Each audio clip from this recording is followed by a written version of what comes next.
My name is Ariel White, and I will be going over our lesson on formal usted and ustedes commands, lesson 12.2.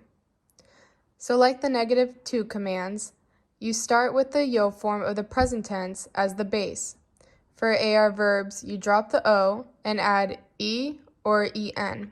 For ER/IR verbs, you again drop the O and add an A or AN. So for example, usted command. Limpio turns to limpie, and in the ustedes command, limpio turns to limpien. The endings of car, gar, and zar have a slight spelling change to keep their sounds. Sacar turns to sakie and sakien. Jugar turns to jugie, jugien, and almozar turns to almirse, almirsen.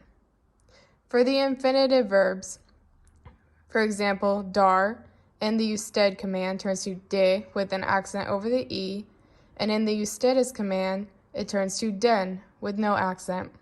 And you can see more example of estar turning to este, accent over the E, and estin, accent over the E again.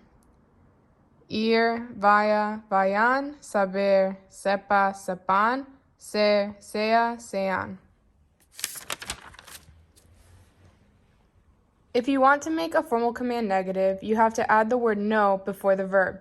So for example, no ponga las maletas en la cama, which means don't put the suitcase on the bed. In affirmative commands, reflective, direct, and indirect, object pronouns are always attached to the end of the verb. So for example, siéntense, por favor.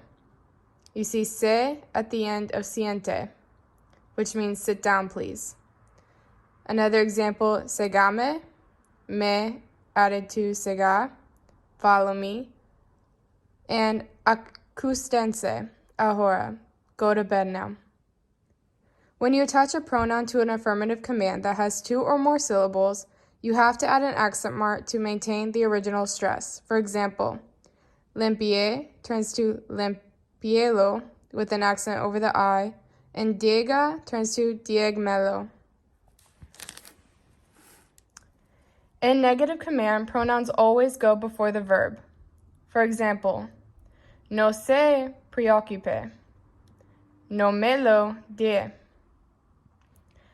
For more formal commands, you add usted and ustedes. Muéstrele usted la foto a su amigo.